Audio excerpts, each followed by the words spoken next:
시청자 여러분, 안녕하십니까? 12월 19일 목요일 JTBC 뉴스 아침은 시작합니다. 북한의 인권 침해를 규탄하고 즉각적인 개선을 촉구하는 북한 인권 결의안이 유엔 총회 본회의에서 채택됐습니다. 지난 2005년 이후 15년 연속 채택입니다. 특히 올해는 표결 없이 전원 합의로 채택되면서 국제사회 부정적인 여론이 반영됐다는 평가가 나옵니다. 우리 정부는 이번에는 한반도 정세 등 재반 상황을 감안했다며 공동제안국 명단에 이름을 올리지 않았습니다. 북한은 인권 침해 사례가 전혀 존재하지 않는다며 강하게 반발했습니다. 야사당에서 내놓은 석패율제 도입에 민주당이 반대를 하면서 선거제 개편안에 대한 합의가 여전히 이루어지지 않고 있습니다. 주말까지 접점을 찾기 어려울 것으로 보이는데 민주당은 선거법 논의에만 매몰될 수 없다며 원포인트 국회를 열어서 민생 법안부터 처리를 하자고 모든 야당들에 제안한 상태입니다. 조국 전 법무부 장관이 유재수 전 부산시 경제부시장에 대한 청와대 감찰 무마 의혹과 관련해 어제 두 번째 검찰에 소환돼 13시간 넘게 조사를 받았습니다.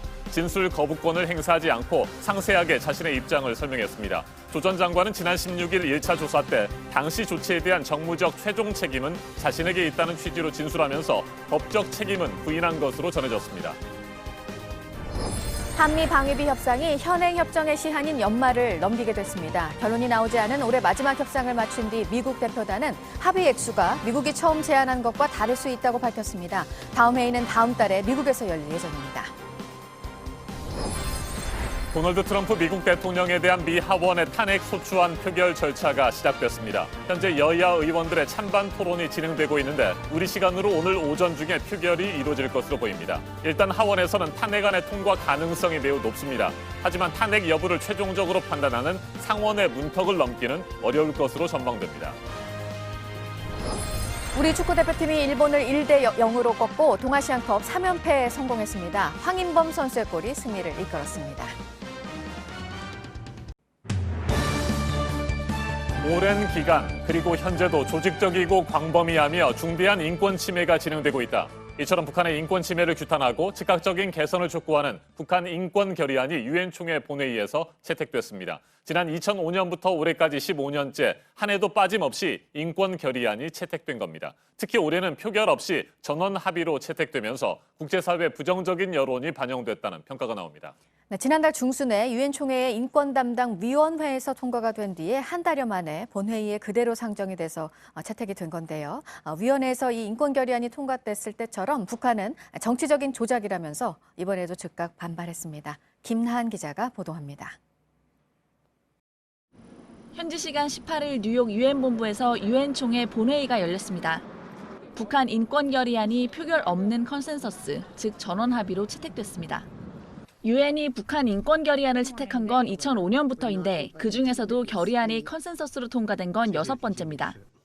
결의안은 북한에서 현재도 조직적이고 광범위하며 중대한 인권 침해가 진행되고 있다고 못 박았습니다. 그러면서 가장 책임 있는 자에 대한 적절한 조치 등을 취해야 한다고 유엔 안전보장이사회에 권고했습니다. 가장 책임 있는 자는 사실상 김정은 국무위원장을 겨냥한 겁니다. 이번 결의안은 유엔 주재 유럽연합 국가들이 마련했고 일본과 미국, 캐나다, 호주 등 60여 개 회원국이 공동제안국으로 참여했습니다. 우리 정부도 2008년부터 공동제안국으로 참여해왔지만 이번엔 한반도 정세 등 재반 상황을 감안했다며 공동제안국 명단엔 이름을 올리지 않았습니다. 북한은 강하게 반발했습니다. 김성 주 유엔 북한 대사는 결의안에 언급된 모든 인권 침해 사례는 전혀 존재하지 않는다면서 우리는 이번 결의안을 전적으로 거부한다고 밝혔습니다. JTBC 김나한입니다. 중국과 러시아가 대북 제재 일부 해제를 요구하는 결의안 초안을 지난 16일 유엔 안전보장이사회에 제출했다는 소식 전해드렸죠. 그 이후에도 중국은 연일 대북 제재를 완화해야 한다고 목소리를 높이고 있습니다. 외교부 대변인과 주 유엔 대사 그리고 관영 언론까지 나서서 북한이 그동안 비핵화의 성의를 보였으니까 제재 완화로 보상을 좀 해줘야 한다. 이 같은 주장을 이어가고 있습니다. 황예린 기자입니다. 그제는 중국 외무성 대변인이 나서더니 三是决定根据朝鲜遵守决议情况，解除部分对朝制裁措施。 어제는 장진 중국 대사가 나서서 안보리 이사국들과 대북 제재 완화 결의안을 논의했습니다. 장 대사는 이어 언론을 통해 제재에 대한 북한의 우려는 정당하다면서 북한이 뭔가 해주기를 바란다면 그들의 우려를 수용할 필요가 있다고도 주장했습니다. 중국 측은 자신들이 결의안을 통해 풀어주자고 한 제재가 북한 주민들의 생계와 직결된 것들로 인도적 제안이었던 점을 강조하고 있습니다.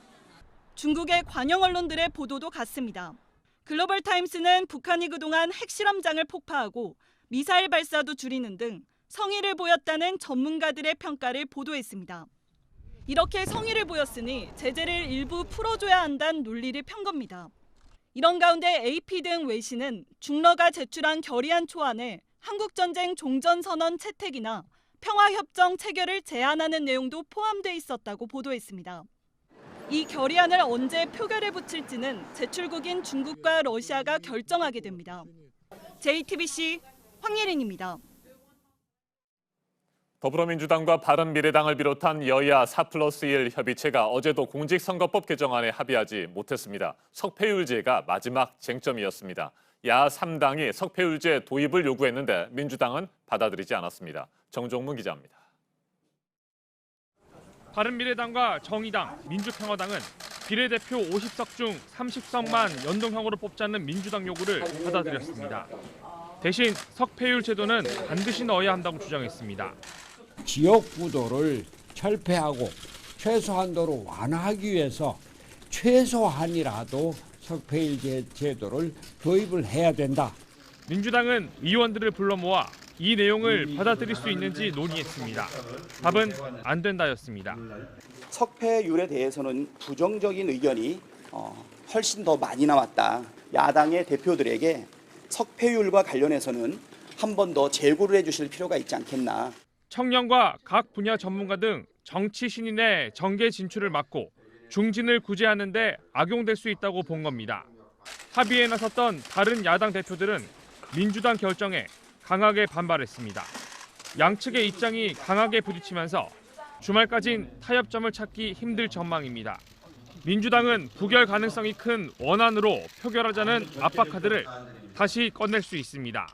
다만 예산 부수 법안과 민생 법안은 먼저 처리하자며 본회의를 열자고 주장했습니다.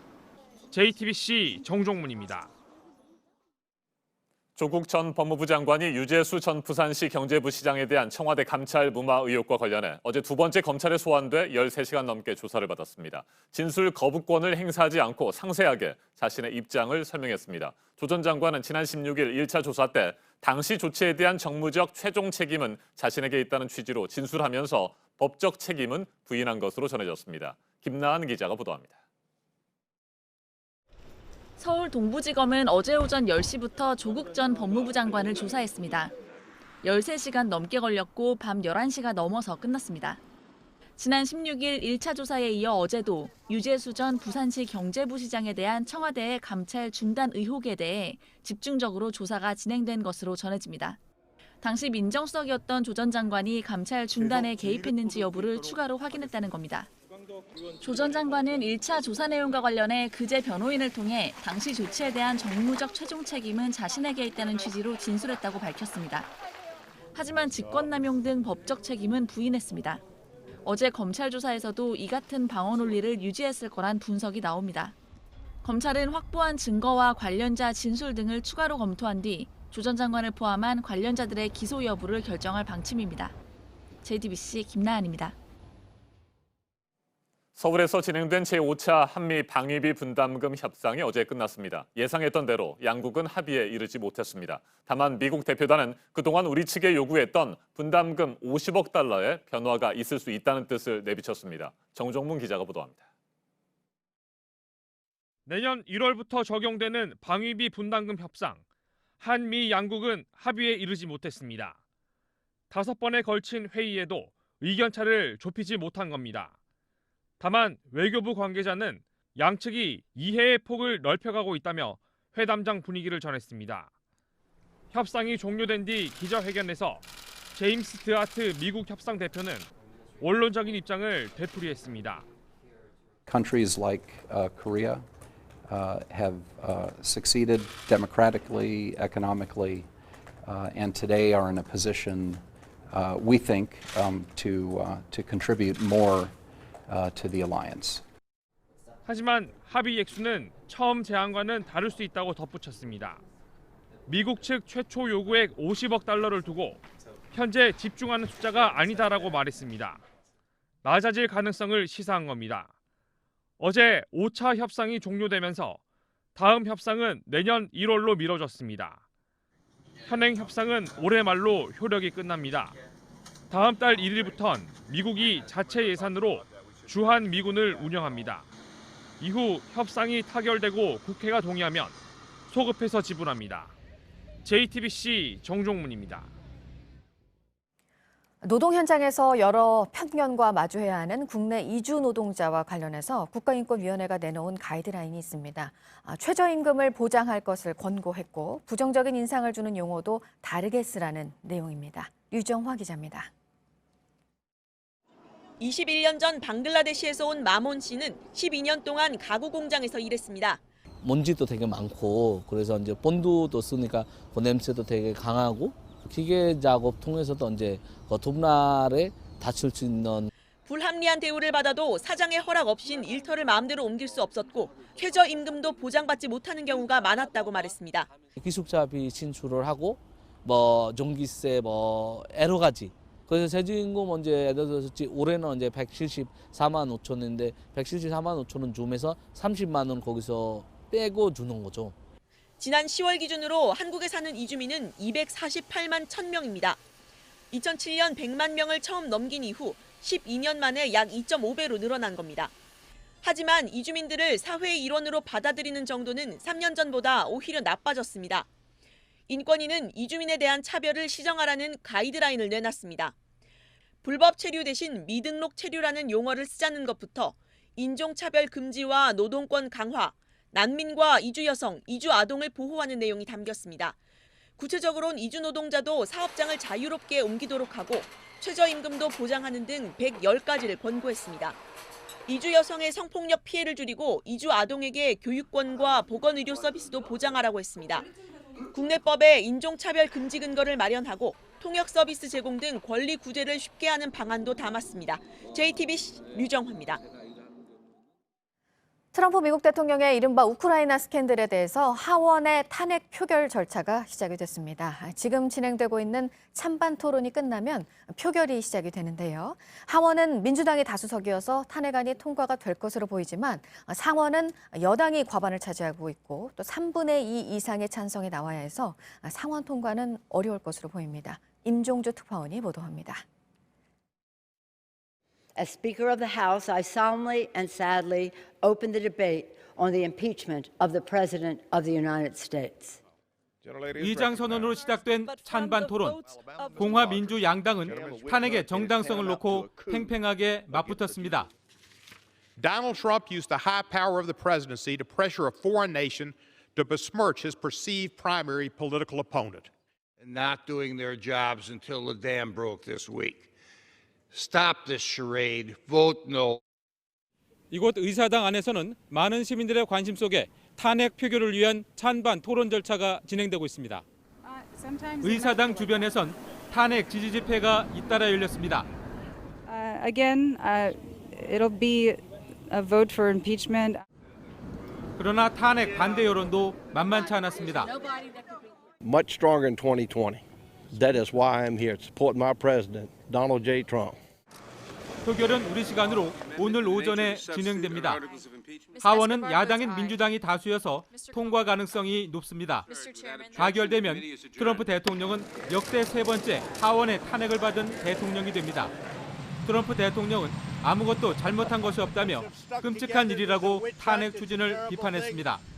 그러나 최종 탄핵 여부는 상원의 결정에 달려 있습니다.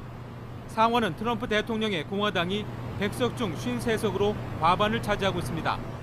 또 가결 정족수가 3분의 2여서 통과 가능성이 낮다는 게 중론입니다. 상원의 심판 결과가 나올 때까지 대통령직 수행에도 제한은 없습니다. 워싱턴에서 JTBC 임종주입니다.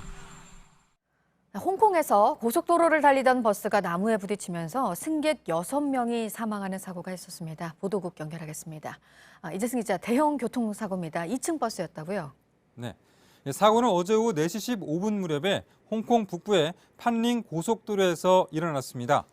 2층 버스가 도로변에 나무와 충돌했는데 버스의 측면과 후면 그리고 지붕이 크게 뜯겼고 또 승객 3명이 밖으로 튕겨 나갔습니다. 5명이 현장에서 숨지고 또 1명은 인근 병원으로 옮겨졌지만 사망했습니다. 또 39명이 다쳐서 인근 병원에서 치료를 받았습니다. 아직 정확한 사고 원인은 밝혀지지 않았는데요. 인구 밀집도가 높은 홍콩에는 구불구불하거나 또 좁고 가파른 도로가 많아서 버스 사고가 때때로 발생해 왔습니다. 지난해 2월에도 2층 버스가 전복돼 19명이 숨지고 60여 명이 다치는 사고가 있었습니다. 네, 그리고 미국 코미디언으로 얼굴이 익숙한 이 제이 레노가 한국인을 비하하는 발언을 또 했다고요? 네, 또 했습니다. 미국 연예 매체 버라이어티가 보도한 내용인데요. 문제의 발언은 제이 레노가 올해 4월에 미국 MBC 방송 경연 프로그램 아메리카 갓 탤런트에서 녹화 현장에서 있었습니다. 제작 프로듀서인 사이먼 코엘의 반려견 그림을 보면서 한식당 메뉴에 있는 음식과 닮았다고 말했습니다. 이 발언은 편집돼서 실제 방송되지는 않았지만 레노는 과거에도 개고기 관련해서 한국인 비하 발언을 했습니다. 지난 2002년에 MBC 방송 투나잇쇼에서 솔트레이크 동계올림픽 당시 김동성 선수가 실격한 것을 두고 그가 너무 화가 나서 집에 가서 개를 걷어차고 잡아먹어버렸다고 말했던 그러한 전력이 있습니다. 아시아계 미국인 단체는 레노가 다문화 공동체 이해를 가로막는 고정관념으로 말장난을 했다며 비판하면서 MBC에 대해서 레노를 퇴출하라고 MBC에 요구했습니다. 네, 다음은 국제통화기금 IMF가 미중 1단계 무역 합의 이후에 중국의 내년도 경제 성장률 전망치를 높였다는 소식입니다. 애초보다 0.2%포인트 높은 6.0%로 평가했습니다. IMF 게오르기에바 총재는 1단계 합의는 미국과 중국 그리고 세계 경제에 매우 긍정적인 한 걸음이라고 평가했습니다. 이 밖에 새로운 소식 정리해서 잠시 8시쯤에 다시 뵙겠습니다. 지금까지 아침에 지금 JTBC 이재승입니다. 이번에는 오늘 아침 체크해봐야 할 뉴스들을 분야별로 살펴보겠습니다. 먼저 정치 분야입니다. 빈손으로 우리나라를 떠나 일본으로 간 스티븐 비건 미 국무부 대북정책 특별대표가 오늘부터 이틀 동안 중국을 방문합니다. 중국 당국자들과 만나 대북정책 조율에 나설 예정인데 일각에서는 북한과의 접촉을 위한 것이 아니냐는 관측이 나오고 있습니다. 국회 행정안전위원회 소속 더불어민주당 의원들이 어제 경찰청을 방문해 지난 16일 국회 점거시위에 대한 엄정 대응을 촉구했습니다. 민감용 경찰청장과 면담하는 자리에서 불법 행위를 저지른 사람과 배후 조종한 사람 모두 법과 원칙에 따라 조치해야 한다고 강조했습니다. 추미애 법무부 장관 후보자에 대한 인사청문회가 오는 30일 진행됩니다. 인사청문 요청서를 접수한 날로부터 국회는 20일 이내에 청문 절차를 마쳐야 한다는 원칙에 따라 마지막 날인 30일에 청문회를 열기로 법사위 여야 간사가 합의했습니다. 일본 여행은 안 가겠다는 우리 국민들. 일본을 방문한 한국인 수가 지난 7월에 감소세로 돌아선 이후에 그 폭이 계속 커졌고요. 지난 10월에는 65.5% 급감한 것으로 나왔었는데요. 지난달인 11월에도 지난해 11월에 비해서 65.1%나 줄어든 것으로 나타났습니다. LG전자가 먼지가 끼는 현상 등으로 논란이 된 의류 건조기에 대해서 모두 무상 리콜 결정을 했습니다. 지금은 요청한 고객들에게만 성능을 개선하는 무상 서비스를 하고 있는데 전 고객으로 확대를 하겠다는 건데요. 하지만 위자료 10만 원씩을 지급하라는 소비자원 조정안은 받아들이지 않았습니다. 금전적인 보상을 원하는 소비자는 민사소송을 내야 합니다. 회사가 어려워지면서 최근에 내부적으로는 희망퇴직 등에 나선 항공업계인데요. 인수합병도 본격적으로 시작된 모습입니다. 저비용항공사 국내 1위인 제주항공이 이스타항공 경영권 인수를 위한 절차에 들어갔습니다. 제주항공은 시장 지배력을 늘리고 싶었고 이스타항공은 경영난이 심했고 두 회사 모두의 필요에 의해서 이번 인수가 이뤄진 것으로 보입니다. 계속해서 사회분야 뉴스입니다. 어젯밤 11시쯤 경북 포항시 죽도시장의 한 식당에서 불이 났습니다. 화염이 시장 안에 퍼지면서 주변 상인과 손님들이 긴급 대피했습니다. 인명피해는 없었습니다. 분납업자로부터 뒷돈을 받은 혐의로 구속영장이 청구됐던 예비역 중령 문모 씨가 자신의 차 안에서 숨진 채 발견됐습니다. 어제 오전 영장 실질 심사를 받기 위해 법원에 출석할 예정이었습니다. 검찰은 문 씨가 지난주 피의자 신분으로 8시간가량 조사를 받았다며 무리한 수사는 없었다고 밝혔습니다. 경기도 파주시 민통선 안에서 발견된 야생 멧돼지 폐 사체에서 아프리카 돼지열병 바이러스가 또 검출됐습니다. 파주에서만 17번째, 전국적으로는 47번째 확진입니다. 유엔 개발 계획의 성 불평등 지수 조사에서 우리나라는 아시아에서 가장 성적으로 평등한 국가라는 결과가 나왔습니다. 189개 나라 가운데 전체 순위는 지난해와 마찬가지로 세계 10위였습니다. 여성 경제 활동 참가율이 조금 올랐고 여성 의원 비율 등은 지난해와 같았습니다. 천연기념물인 황새가 전국에 56마리가 서식하고 있다는 조사 결과가 나왔습니다. 1년 동안 12마리가 늘었습니다. 방사된 황새의 야생 적응력이 높아지고 있는 것으로 분석이 됐습니다. 보건당국이 새로 만든 금연 광고가 오늘부터 방송과 극장 등에 나옵니다. 이번 금연 광고는 정부가 액상형 전자담배의 사용 중단을 권고한 상황에서 전자담배를 정조준한 광고입니다. 네, 문재인 대통령이 오늘 확대 경제장관 회의를 주재합니다. 경제 관련 부처 장관들, 청와대 참모진, 그리고 경제단체장과 민간 전문가들까지 오늘 참석을 합니다. 홍남기 경제부총리가 내년 경제정책 방향에 대한 보고를 할 예정입니다.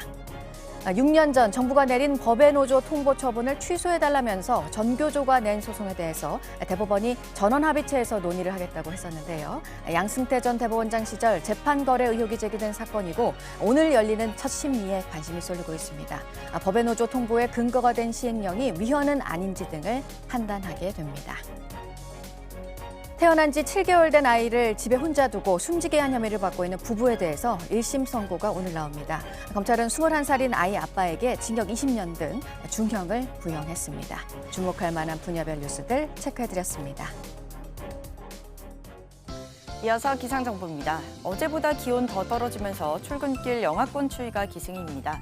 현재 서울이 영하 4도, 파주가 영하 7도, 강원 철원이 영하 6도까지 떨어져 있습니다.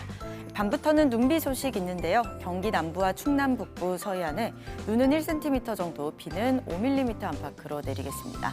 새벽 동안 충남 내륙과 전북까지 확대되면서 내일 아침까지 이어지겠습니다. 오늘 전국에 가끔 구름 많겠고요. 공기질은 무난하지만 오전까지 중부지방에서 농도가 다소 높겠습니다. 낮 기온은 서울이 4도, 광주가 7도, 대구는 8도에 그치면서 평년 수준으로 춥겠습니다. 북한은 최고 7도로 예상되고요. 북부지방은 한낮에도 영하권에 머물겠습니다.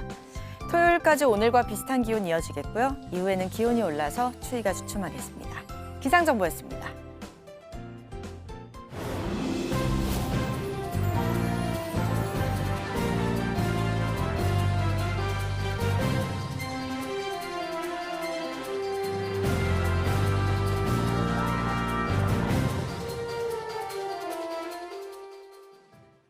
검찰이 국무총리실을 압수수색했습니다.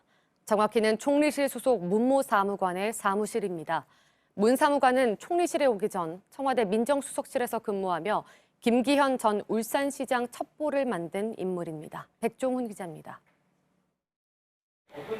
검찰 수사관이 압수물 박스를 들고 나옵니다. 압수수색 장소는 국무총리실 문모 사무관의 사무실입니다. 사무실은 정부 서울청사 창성동 별관에 있습니다. 문 사무관은 2017년 청와대 민정비서관실에 파견돼 일했습니다. 그러면서 같은 해 10월 김기현 전 울산시장 관련 첩보를 만들었습니다. 검찰은 당시 첩보 생성에 근거가 된 원자료 등을 찾기 위해 압수수색에 나섰습니다. 또 이런 첩보를 왜 만들었는지 검찰은 확인 중입니다. 앞서 검찰은 문 사무관을 지난 5일 소환 조사했습니다. 검찰은 또 문 사무관에 정보를 준 송병기 울산광역시 부시장의 사무실도 지난 6일 압수수색했습니다. 검찰은 청와대 민정비서관실과 문 사무관이 송철호 현 울산시장을 돕기 위해 김기현 전 시장 관련 첩보를 만들었는지 확인 중입니다. 청와대 윗선이 첩보나 경찰 수사에 관여했는지도 확인이 필요합니다. 검찰은 또 김기현 전 시장의 측근을 수사한 울산 경찰들도 조사하고 있다고 밝혔습니다. JTBC 백종훈입니다. 어제 오후 6시 10분쯤 부산 연제구 연산터널에서 6중 추돌 사고가 났습니다. 먼저 그랜저 승용차가 앞서가던 SM3 차량을 들이받았고 이후 나머지 차량들이 차례로 부딪혔습니다. 이 사고로 1명이 숨지고 4명이 다쳐 치료를 받고 있습니다. 최초 사고를 낸 그랜저 운전자가 음주 상태는 아니었던 것으로 확인된 가운데 경찰은 도로교통법상 안전 의무를 위반했다고 설명했습니다. 제주에서 50대 남성을 살해한 혐의로 40대 여성 A씨가 긴급 체포됐습니다. A씨는 이틀 전 제주시 월평동의 한 주택에서 남성 B씨를 흉기로 찔러 숨지게 하고 달아난 혐의를 받고 있습니다. A씨와 B씨는 같은 집원을 가진 주택의 안채와 바깥채에서 살던 사이로 알려졌습니다. 경찰 관계자는 A씨가 혐의를 부인하고 있다며 부검 결과 등을 바탕으로 구속영장 신청 여부를 결정하기로 했습니다. 강도 행각을 벌인 뒤 블라디보스토크로 달아나려던 러시아인 2명이 어제 김해 공항에서 비행기 이륙 직전에 붙잡혔습니다. 이들은 이틀 전 전남 완도의 주택에 침입해 집주인을 감금하고 현금 200만 원과 휴대전화를 빼앗은 혐의를 받고 있습니다. 경찰은 인근 CCTV를 분석해 인상착의를 파악하고 출입국 관리사무소의 협조를 받아 인적 사항을 확인했습니다. 이후 경찰은 어제 오후 2시쯤 계류장에서 활주로로 이동하던 비행기를 긴급 회항시켜 2사람을 검거했습니다. 정치 사회적으로 논란이 뜨거운 이슈에 대해 다양한 목소리를 들어보는 맞짱 토론 시간입니다. 오늘은 정부가 지난 11일 발표한 주 52시간 근무제 보완책을 놓고 찬반 의견이 크게 엇갈리고 있는 중소기업계와 노동계의 입장 집중적으로 짚어보겠습니다. 먼저 출연자들을 소개해드립니다. 제 오른쪽입니다. 이주호 민주노총 정책실장 나오셨습니다. 네, 안녕하세요. 네, 이주호입니다. 안녕하십니까? 네, 그리고 제 왼쪽입니다. 이태희 중소기업중앙회 스마트 일자리 본부장입니다. 네, 안녕하세요. 네, 어서 오십시오. 네. 내년 1월 1일부터 50인 이상 300인 미만 사업장에 주 52시간제가 적용됩니다. 그런데 이 제도를 보완하기 위한 입법 작업이 국회에서 속도를 내지 못하자 고용노동부가 보완책을 발표했습니다. 핵심은 중소기업에 1년 동안의 계도 기간을 부여하기로 한 겁니다. 중소기업계는 대안이 제시됐다는 점에서 환영하고 있고 노동계는 정책 후퇴라며 강하게 반발하고 있습니다. 토론 시작하겠습니다. 제가 1년 동안의 계도 기간이 부여됐다고 말씀을 드렸는데 이 계도 기간 1년과 함께 시정 기간 6개월까지 합하면 최장 1년 6개월 동안 주 52시간제가 유예가 된 겁니다. 이에 대한 두 분의 기본적인 입장을 먼저 듣고 구체적인 토론 진행하도록 하겠습니다. 먼저 이주호 정책실장님 말씀해 주십시오. 네, 먼저 그 용어부터 분명히 해야 될 것 같은데요. 지금 말씀하셨듯이 주 52시간 그랬는데 정확히 말하면 주 최대 52시간이고요. 네. 그리고 주 52시간 사한제라고 불러야 됩니다. 왜냐하면 우리나라 법정 노동 시간이 주 40시간입니다. 그런 의미에서 주 52시간제라고 불렀을 때 상당히 오해를 할 수가 있다. 그러니까 법적으로 주 40시간을 근무하도록 돼 있는데 최대 연장해서 근무할 수 있는 시간이 12시간이니까 이것까지 합하면 주 52시간이 된다 이런 말씀이시군요. 네. 네, 그러면서 주 최대 52시간을 분명히 했으면 좋겠고요. 그리고 지금 제목이 그 보완 대책으로 나왔는데 네. 저는 보완 대책도 맞지 않다. 그러니까 주 52시간 조기 정착을 위한 대책으로 가야 된다. 이렇게 말씀을 드리고 싶고 지금 우리나라가 1년에 하루에 3명씩 산재로 사망하고 있고 또 한 명이 과로사로 사망하고 있는 이런 과로 사회에서 그 노동시간 단축으로 가야 되는 이런 시점에서 지금 정부의 정책은 연장 근로를 상시화하는 그런 잘못된 정책으로 노동시간 정책의 대단한 후퇴라고 생각하고 저희들은 대단히 비판적인 입장을 견지하고 있습니다. 네, 그렇다면 계도 기간과 시정 기간을 합해서 최장 1년 6개월간 유예할 것이 아니라 새해 1월 1일부터 당장 적용을 해야 된다 이런 입장이십니까? 네, 맞습니다. 대한민국이 OECD 국가에서 그 최장시간 노동시간 국가 아닙니까? 그런 측면에서 지금 즉시 노동시간 단축 정책을 강하게 추진해야 된다고 생각을 합니다. 네. 자, 그런데 이태희 본부장님, 중소기업 중앙회에서는 50인 이상 300인 미만 사업장에서 당장 내년부터 주 52시간, 최대 주 52시간 근무제를 적용하기에는 여러 가지 준비가 미흡하다 이렇게 그동안 입장을 견지해 오셨잖아요. 예. 그렇다면 이번 고용노동부의 보완책에 대해서 환영하는 입장이시겠군요. 예, 국회 입법이 좀 미비한 그런 상황을 대비해서 불가피하게 정부의 정책 대안을 제시했다는 점에서 저희들은 긍정적으로 평가를 하고 있습니다. 우선 좀 말씀드리고 싶은 것이 우리 중소기업들도 장시간 근로 관행이 개선돼야 되고 그리고 또 주 52시간 제도도 안착되어야 한다는 생각을 하고 있고 또 준비를 그렇게 해오고 있습니다. 다만 이제 그럼에도 불구하고 인력난이 심각한 그런 상당수 중소기업들에서 현실적으로 아직 준비가 미흡한 부분도 있고 이런 실정을 감안했을 때는 뭐 사실 저희들 입장에서는 이번 보완 대책뿐만 아니라 보다 근본적인 대책이 필요하고 특히 탄력 근로라든지 선택 근로와 같은 그런 유연 근로 시간 제도가 빨리 입법 보완이 돼야 되겠다 그렇게 생각을 하고 있습니다. 네, 탄력 근로, 선택 근로 이런 부분이 확실히 법적으로 정리가 된다고 한다면 뭐 유예 기간 없이 곧바로 시행할 수 있다 이렇게 보십니까? 뭐 그렇다 하더라도 그 아까 말씀드린 것처럼 또 중소기업들의 현재의 준비 상황이 또 이제 우리가 감안을 해야 되는 거기 때문에 저희들 지난 10월 달에 조사한 결과로는 한 66% 정도가 아직 준비가 안 된 그런 상황이라고 보여지고 있거든요.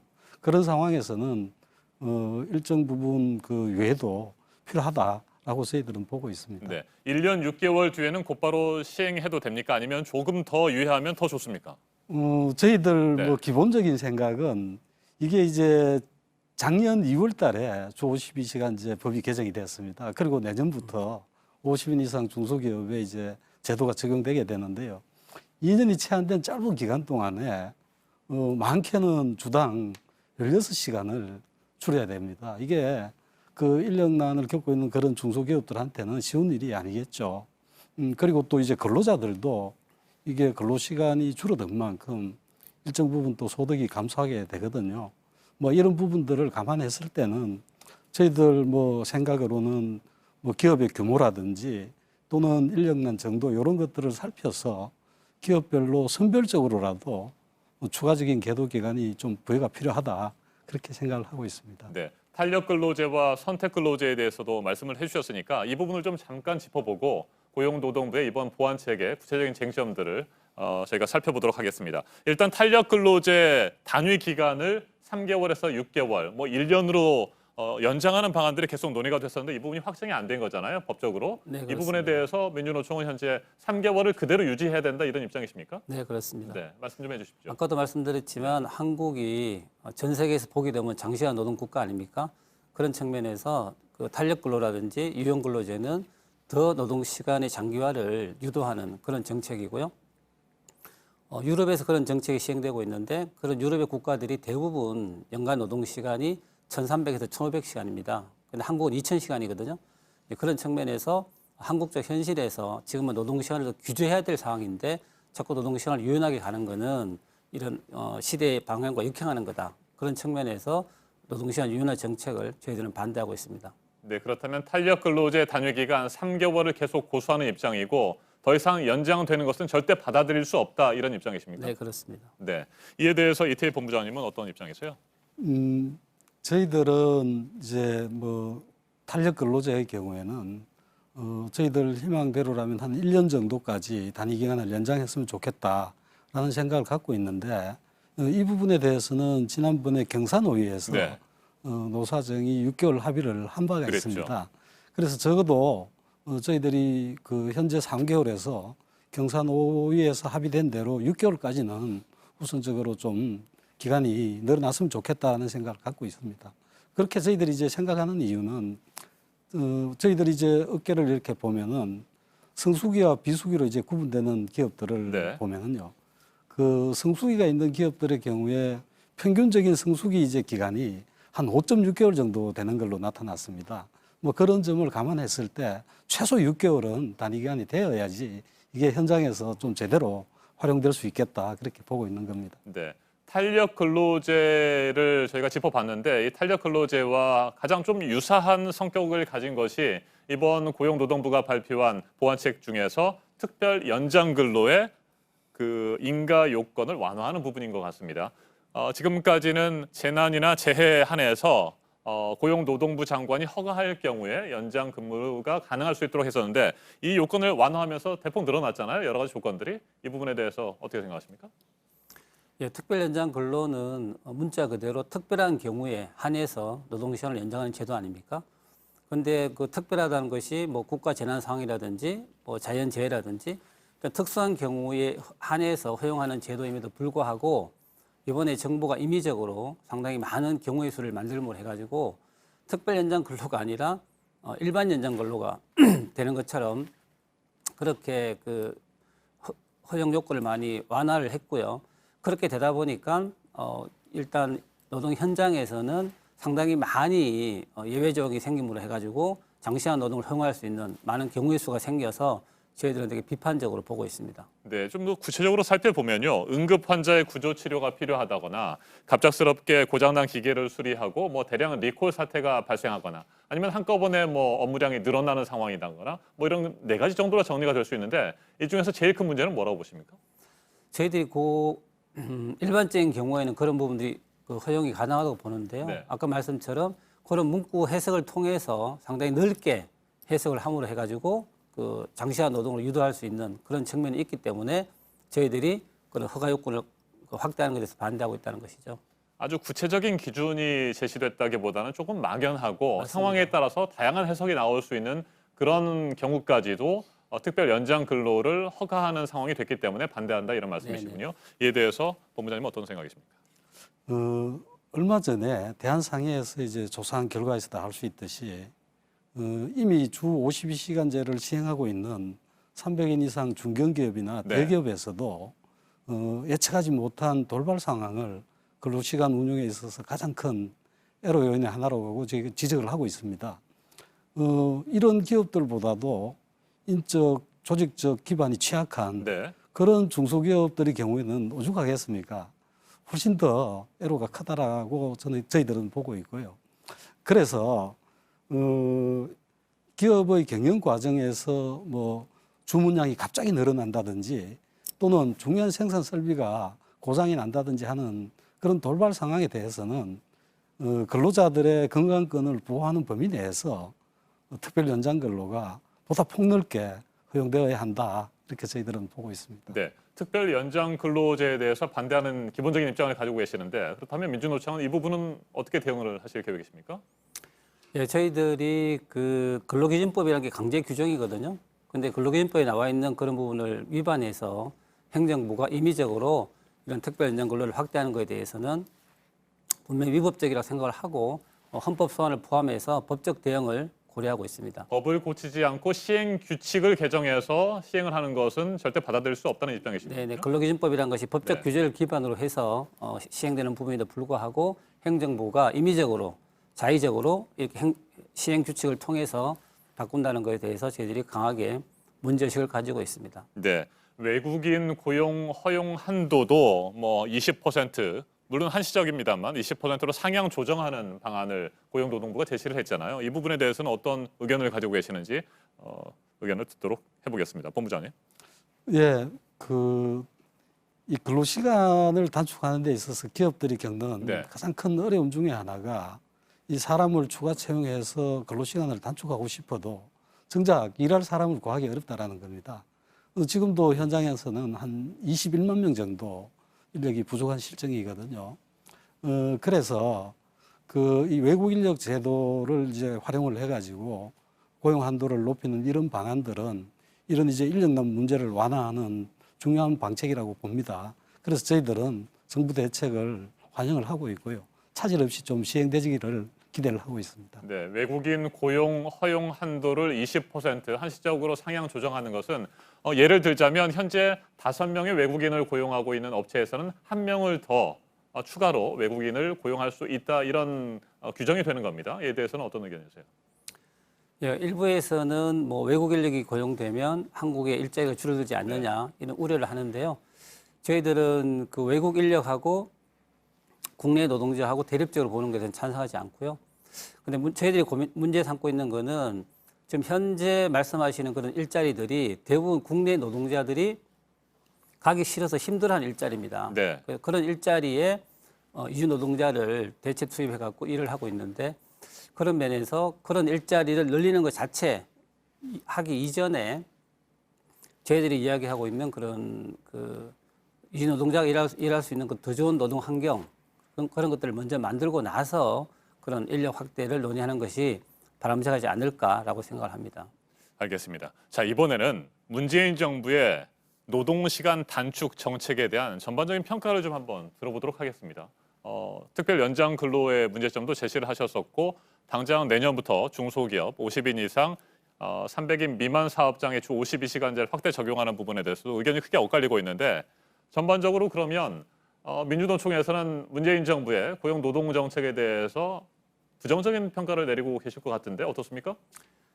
예, 저희들은 그 문재인 정부가 촛불혁명으로 탄생한 촛불 정부라고 평가를 했고 네. 초반에 많은 기대를 갖고 있었습니다. 그런데 최근에 반환점을 돌고 있는 문재인 정부의 노동 정책이 저희들이 줬다 뺏는 노동 정책이라고 표현을 합니다. 그러니까 최저임금 1만 원 정책도 그렇고 노동시간 단축도 그렇고 공공부문 비정규직 정규직화 전환도 그렇고 그런 모든 정책들이 초기에 공약이라든지 국정과제에 내세웠던 그런 방향으로 가지 않고 대부분 후퇴를 하고 있어서 저희들은 지금 대단히 비판적으로 보고 있습니다.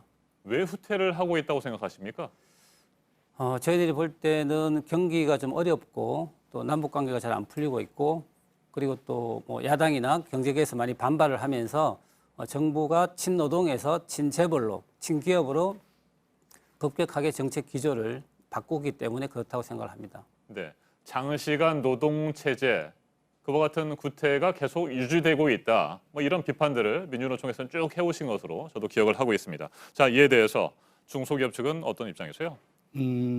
앞서도 말씀드렸지만은 저희들도 기본적으로 네. 장시간 근로가 이제 개선이 돼야 된다. 그리고 주 52시간제도 안착돼야 된다. 그래서 저희들도 준비를 하고 있다 말씀을 드렸습니다.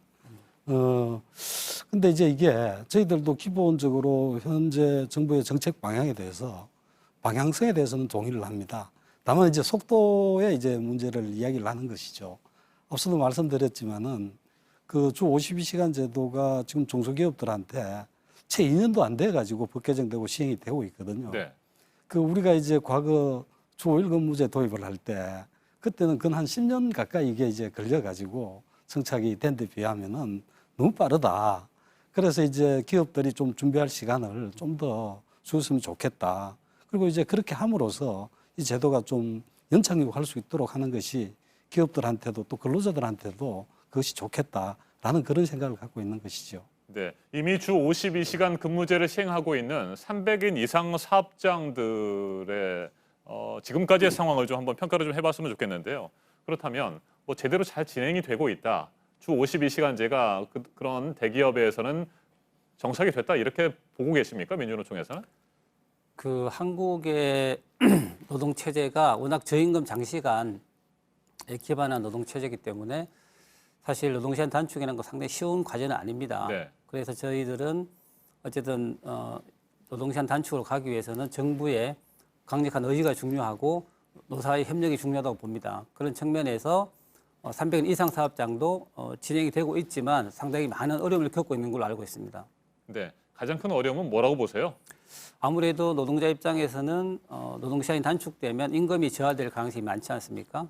그런 면에서 한국의 노동체제가 저임금과 장시간이 같이 가고 있기 때문에 노동시간이 줄어들었을 때 임금이 같이 삭감되는 그런 부분에 대한 보완 요구가 많고요. 그런 측면에서 저희들이 요구하고 있는 것은 노동조건 후퇴 없는 노동시간 단축을 요구하고 있고 그런 방향으로 갔을 때 우리가 최장시간 야만적인 과로사회라고 하는데요. 그런 부분들이 극복될 수 있겠다라고 생각을 합니다. 네, 이태희 본부장께서는 이미 주 52시간 근무제를 시행하고 있는 대기업들의 상황은 어떻다고 보세요? 뭐 중소기업하고 비교해서 보면은 중소기업보다는 인적 또 이제 조직적 또 이제 뭐 금전적 여건이 아무래도 낫겠죠. 그래서 이제 뭐 300인 이상 기업들의 경우에는 뭐 안정적으로 정착되어 가고 있지 않나 그렇게 이제 생각을 합니다만은 그럼에도 불구하고 앞서도 말씀드렸지만은 그 돌발 상황에 대한 대응 여력이 부족하다든지 또는 여러 가지 어떤 그 요양 근무 제도가 아직 그 좀 제대로 보완이 이루어지지 않은 부분 이런 부분들에 대해서는 좀 개선을 필요로 하는 것 같다라고 보고 있습니다. 알겠습니다. 끝으로 한 가지만 좀 짚어볼 텐데요. 저희가 지금 내년부터 적용될 예정이었던 50인 이상 300인 미만 사업장의 주 52시간 근무제에 대해서 얘기를 해봤습니다만 사실 그 사업장에서 일하는 분들 못지않게 더 열악하고 힘든 분들이 많지 않겠습니까? 노조도 결성이 안 돼 있는 상태, 아주 소수의 근로자들이 일하고 있는 사업장, 그리고 임금도 아주 열악한 그런 사업장들이 많지 않겠습니까? 이들 사업장과 근로자들을 위해서는 어떤 노력들이 필요하다고 생각하시는지 두 분의 말씀을 짧게 듣고 오늘 토론 마무리하도록 하겠습니다. 먼저 이주호 정책실장님. 예, 현재 우리나라 통계를 보면은 300인 미만 사업장에 일하는 노동자가 90%입니다. 그러니까 전체 노동자가 2천만 명 중에서 1,750만 명이 300인 이하에서 일을 하고 있고요. 그리고 아까 말씀하셨던 5인 미만 사업장은 근로기준법 적용이 되지 않습니다. 네. 그러면서 그런 분들이 노동시간 단축의 혜택을 통해서 우라비를 실현하고 일과 가정의 양립이 되고 그렇게 되기 위해서는 아까 말씀처럼 정부의 강력한 의지가 무엇보다 중요하고요. 그런 측면에서 근로기준법이 모든 노동자한테 적용될 수 있도록 근로기준법을 개정을 하고 또 보다 더 강력하게 노동시간 단축 정책을 추진해야 된다고 생각합니다. 네, 5인 미만 사업장에게까지 서둘러서 네. 52시간 근무제가 적용이 돼야 된다는 부분이고요. 그리고 앞서서 지적했었던 그 임금이 내려갈 가능성에 대한 우려들 많잖아요. 이 부분은 어떻게 보완책이 필요하다고 보십니까? 아무래도 노동시간 단축이 되면 생산성이 향상되기 때문에 그런 면에서 사용자분들이 보다 적극적으로 임금 저하 없는 노동시간 단축으로 가야 될 것 같고요. 정부는 고용보험 지원 제도를 통해서 그런 노동시간 단축을 하는 사업장에 대해서 적극적으로 지원하는 그런 정책 지원이 필요할 것 같습니다. 네, 임금 상황이나 노동 여건이 열악한 그런 소규모 사업장의 노동자들을 위해서는 어떤 노력이 필요하다고 보십니까? 우선 가장 중요한 것이 정부의 이제 지원 대책이라고 생각을 합니다. 예를 들어서 지금 정부가 직접적으로 일자리 안정자금을 통해서 중소기업 그리고 영세한 중소기업들의 이제 근로자 채용을 지원을 한다든지 또는 두루누리 사회보험 지원 사업을 통해서 사회보험을 지원하는 이런 사업들이 굉장히 좀 중요하다고 보고 있고 좀 더 5인 미만 사업장들 같이 열악한 기업들에 대해서는 확대돼야 되겠다 이런 생각을 하고 있고요. 그리고 이제 이런 기업들에 이제 속한 근로자들이 사실 말씀하신 것처럼 여러 가지 지금 열악한 조건이기 때문에 그러한 열악한 조건들을 노사정이 같이 좀 머리를 맞대 가지고 어떻게 하면은 더 좋은 환경에서 일할 수 있도록 할 수 있는지 같이 좀 고민을 계속해 나가야 될 것 같습니다. 알겠습니다. 구체적인 사안들에 대해서 노력들이 필요하고 머리를 맞댈 필요가 있을 것 같습니다. 네, 오늘은 최근 고용노동부가 발표한 주 52시간 근무제 보완책에 대해서 짚어봤습니다. 토론 끝내도록 하겠습니다. 이주호 민주노총 정책실장, 이태희 중소기업중앙회 스마트 일자리 본부장과 함께했습니다.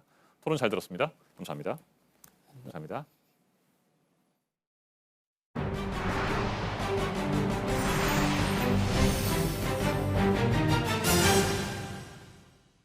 인공지능 알파고에 처음 이겼을 때 환하게 웃었던 이세돌 구단이 도전하는 게 의미라면서 은퇴대국을 AI화하는 걸 선택을 했죠. 어제 첫 판에서 이 센 돌이 예상을 깨고 AI 한 돌을 꺾었는데요.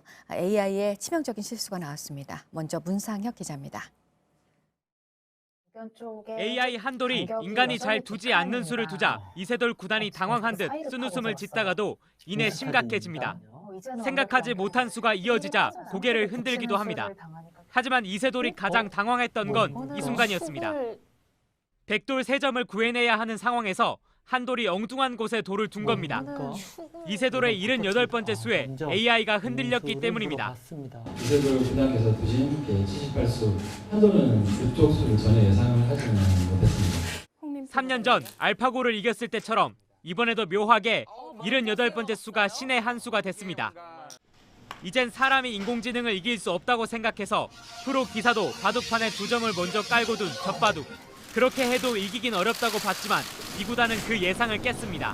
제가 지금 이기고 기분이 좋아야 되는 건지 사실 개인적으로 조금 허무하거든요. 이 구단은 최근 열흘 동안은 정말 잠자고 먹는 시간 외에는 2점을 깔고 두는 젖바둑을 계속 연습했습니다. 또 공격적인 기풍을 거두고 수비적으로 AI의 빈틈을 노렸던 게 주요했다고 말했습니다. JTBC 문상혁입니다. 네, 첫 판에서 예상을 깨고 이긴 이세돌 구단은 웃기보다 보신 것처럼 허무해했습니다. 하지만 바둑계는 한돌의 실수보다 이세돌의 뛰어난 수를 더 평가했는데요. 이제 오늘과 모레 2번의 대결이 더 남았습니다. 이어서 강나현 기자입니다. 솔직히 말하면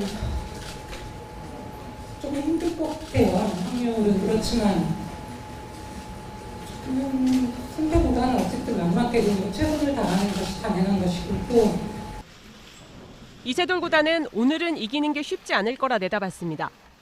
첫 번째 대결에서 졌다면 오늘은 석점을 깔고 대결을 해야 하지만 이번 승리로 두 번째 대결은 호선, 그러니까 한 점도 깔지 않고 한돌과 다시 만납니다. 인간과 AI가 말 그대로 정면 대결을 하는 겁니다.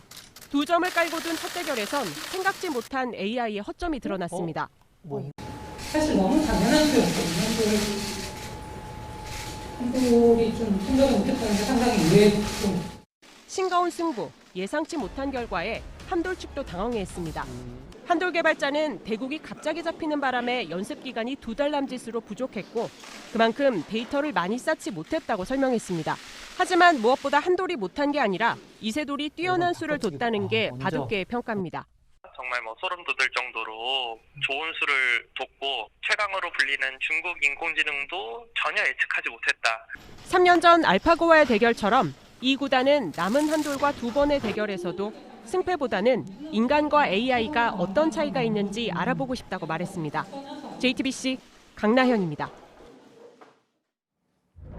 오늘의 핵심 뉴스들을 정리해드리는 아침엔 주요 뉴스입니다. 북한의 인권 침해를 규탄하고 즉각적인 개선을 촉구하는 북한 인권 결의안이 유엔 총회 본회의에서 채택됐습니다. 지난 2005년 이후 15년 연속 채택입니다. 특히 올해는 표결 없이 전원 합의로 채택되면서 국제사회 부정적인 여론이 반영됐다는 평가가 나옵니다. 우리 정부는 이번에는 한반도 정세 등 재반 상황을 감안했다며 공동 제안국 명단에 이름을 올리지는 않았습니다. 북한은 인권 침해 사례가 전혀 존재하지 않는다며 강하게 반발했습니다. 선거제 개편안에 대해 민주당이 야4당에서 내놓은 석패율제 도입에 반대하면서 접점을 찾지 못하고 있습니다.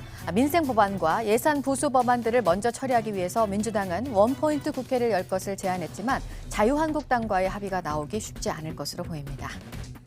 조국 전 법무부 장관이 유재수 전 부산시 경제부시장에 대한 청와대 감찰 무마 의혹과 관련해 어제 두 번째 검찰에 소환돼 13시간 넘게 조사를 받았습니다. 진술 거부권을 행사하지 않고 상세하게 자신의 입장을 설명했습니다. 조 전 장관은 지난 16일 1차 조사 때 당시 조치에 대한 정무적 최종 책임은 자신에게 있다는 취지로 진술하면서 법적 책임은 부인한 것으로 전해졌습니다.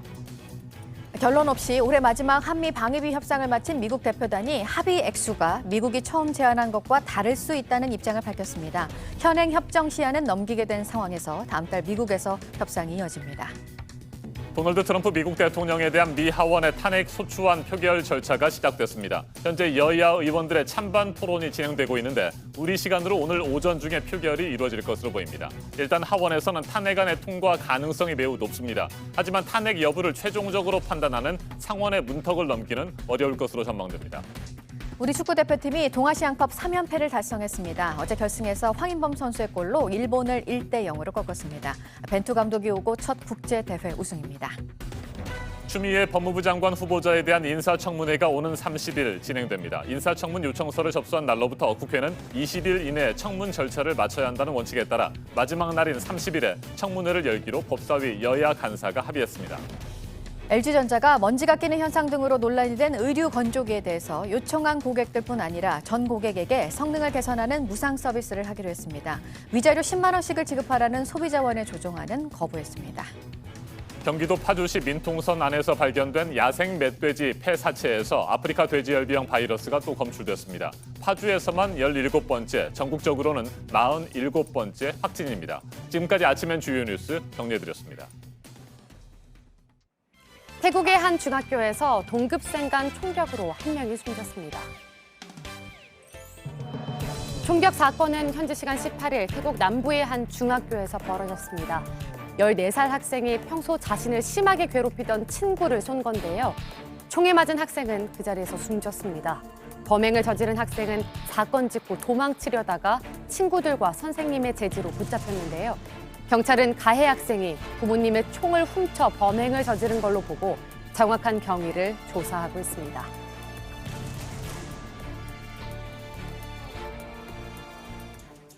현지 시간 17일 파나마의 한 교도소에서는 재소자들 간의 총격전이 벌어져 14명이 숨지고 14명이 다쳤습니다.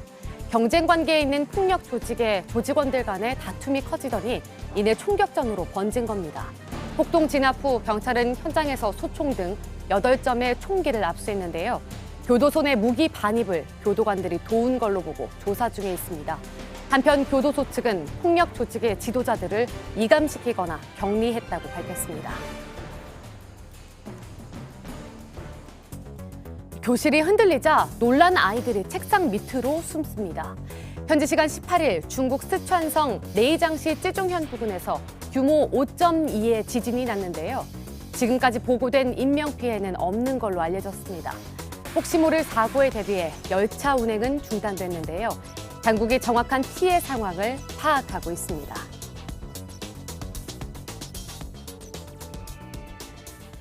베트남에서 플라스틱 빨대 사용을 줄이기 위해 식물로 빨대를 만들고 있습니다. 빨대를 만드는 재료는 속이 텅 비어있는 풀입니다. 재배한 풀은 세척과 건조의 과정을 거쳐 오븐에 구워지는데요. 완성된 빨대는 액체에 닿아도 금방 눅눅해지지 않기 때문에 빨대 한 개로 최대 6개월 동안 계속 사용할 수 있습니다. 이 친환경 빨대는 베트남에 사는 한 남성의 아이디어로 만들어지기 시작했는데요. 남성은 풀이 자라는 데 시간이 걸리기 때문에 플라스틱 빨대를 완전히 대체하는 데는 한계가 있다고 말했습니다.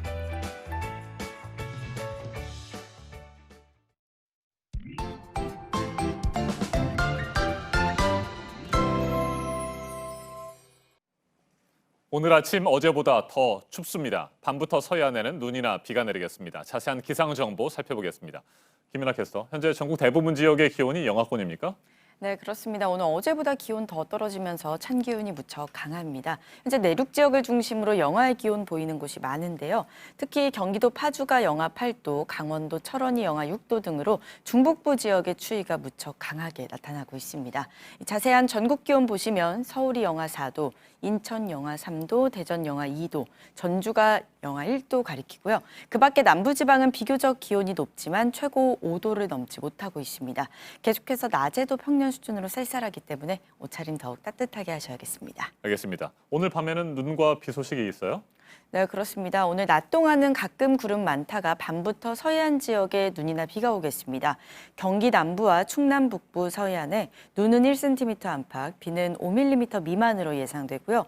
또 이 비와 눈은 새벽에 충남 내륙과 전북 지역까지 확대되면서 내일 아침까지 이어지겠습니다. 네, 이번 추위는 언제까지 이어질까요?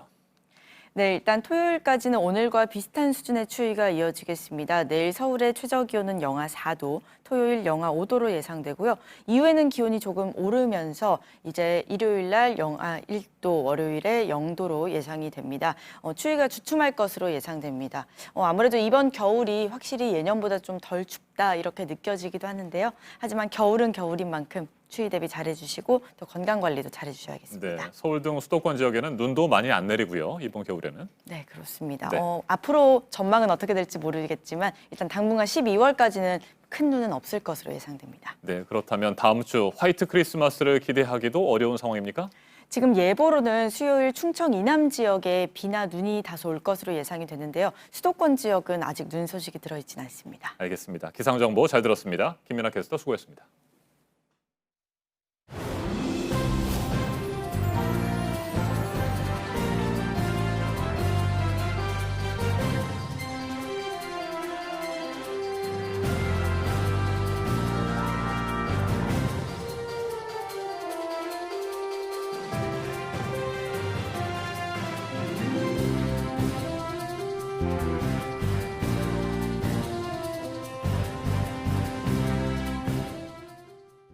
네, 목요일 아침 7시 59분 지나고 있습니다. 트럼프 미국 대통령의 권력 남용과 의회 방해 혐의에 대한 미 하원의 탄핵 표결 절차가 시작이 돼서 지금 토론이 진행되고 있고요. 잠시 뒤에 이제 표결이 시작이 될 예정인데요. 하원은 통과를 해도 상원은 어려울 것이라는 전망이 있지만 주식시장은 그래도 이 사안을 주목하고 있습니다. 뉴욕 증시 마감 소식 보도국 연결해서 알아보도록 하겠습니다. 혼조세였네요. 네, 그렇습니다. 최근에는 미중 1단계 무역 합의 타결 이후에 불안정성이 완화되면서 뉴욕 증시의 상승 추세가 두드러졌는데요. 하지만 현지 시간으로 오후 6시에서 7시, 우리 시간으로는 지금이죠. 오전 8시부터 오전 9시 사이에 이루어지는 트럼프 탄핵안 최종 표결을 앞두고 조금 전에 끝난 뉴욕 증시에서는 관망 심리가 다소 커졌습니다. 뉴욕 증시는 장중 대체로 강보합세를 유지하다가 종료 직전에 낙폭을 키웠습니다. 다우지수가 0.1% 하락 마감했고 S&P 500 지수도 전장보다 0.4% 내렸습니다. 기술주 중심의 나스닥 지수만 0.05% 상승하면서 마감했습니다. 네, 미국에 대한 북한의 크리스마스 선물이 뭘지 결국 연말 안에 도발에 나설지 지금 관심이 집중되고 있는 상황입니다. 그런데 미국 상원 의원들이 대북 제재를 더 강화해야 한다는 목소리를 냈네요. 네, 미국의 대북은행 거래 제한법, 일명 오토 원비어법 통과를 주도한 미 상원 의원들이 한 말입니다. 이들은 중국과 러시아가 대북 제재를 완화하고자 하는 것을 비판하면서 오히려 이 제재를 강화해서 북한을 협상 테이블에 복귀시켜야 한다고 강조했습니다.